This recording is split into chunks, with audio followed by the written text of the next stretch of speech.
ulang.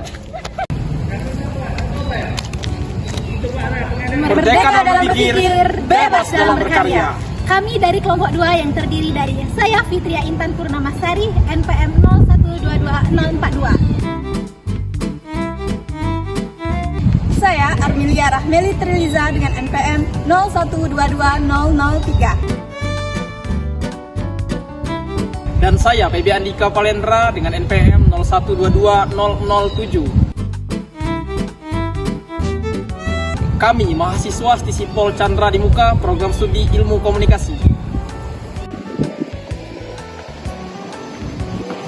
Di sini kami akan membahas mengenai komunikasi politik yang mengangkat isu-isu politik pada pilkada serentak yang lalu.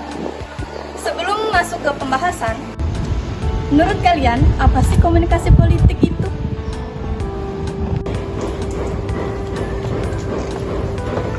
Menurut Laswell, komunikasi adalah penyampaian informasi dari komunikator kepada komunikan melalui media yang menimbulkan efek atau feedback, di mana komunikasi politik itu sendiri merupakan penyampaian informasi dari aktor-aktor politik kepada publik.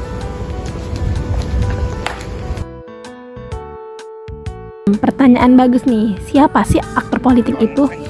Aktor politik adalah individu atau kelompok atau organisasi yang memiliki peran sebagai pemangku kebijakan. Aktor politik juga dapat berasal dari politisi, partai politik, pemerintah, ataupun media massa.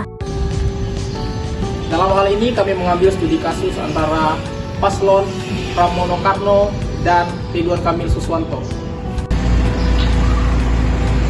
Dalam kontestasi antara Pramono Karno dan Ridwan Kamil Suswanto, isu komunikasi politik sangat kental mempengaruhi dinamika politik.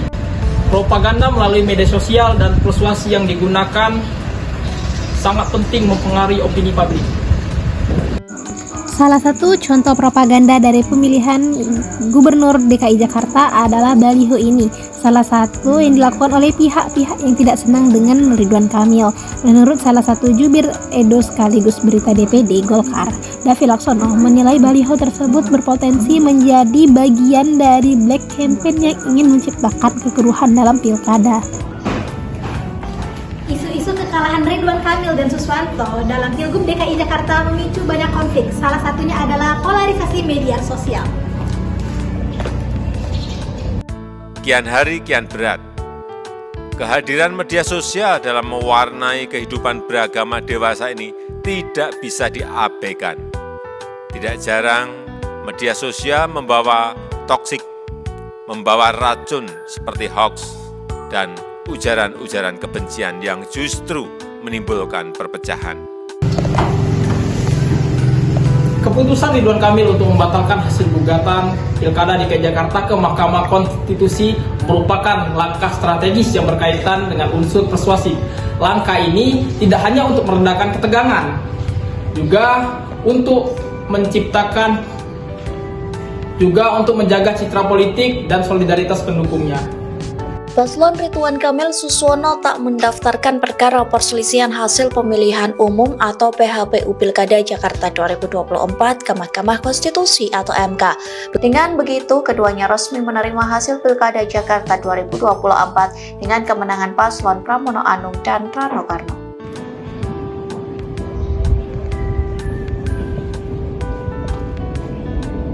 Dari isu yang terjadi pada Pilgub DKI Jakarta, masyarakat perlu memahami hukum dan etika dalam komunikasi politik.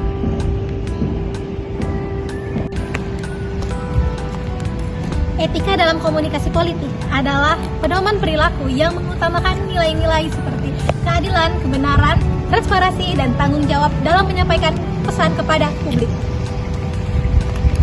Lalu kalau kita bicara etika komunikasi politik, apa bedanya dengan etika yang lain? Orang-orang yang mendapat mandat politik, apakah anggota DPR, apakah menteri, presiden, gubernur, wali kota, bedanya satu saja. Dia mendapatkan misi dan amanah khusus. Dan karena itu secara etis, pertama-tama dia harus lolos dalam penilaian etika yang umum berlaku bagi manusia. Baru setelah itu akan dinilai oleh etika khusus yang melekat pada jabatannya.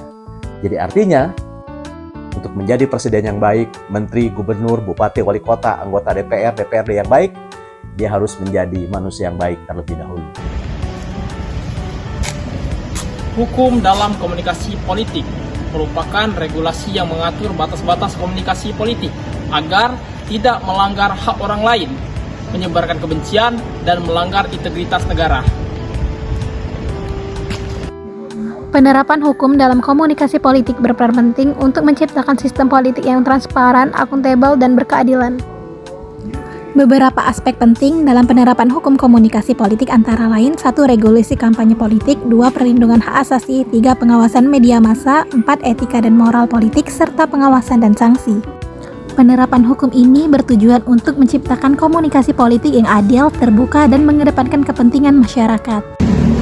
Dalam pemilihan kepala daerah, komunikasi politik sangat berperan aktif dalam menyampaikan informasi kepada publik.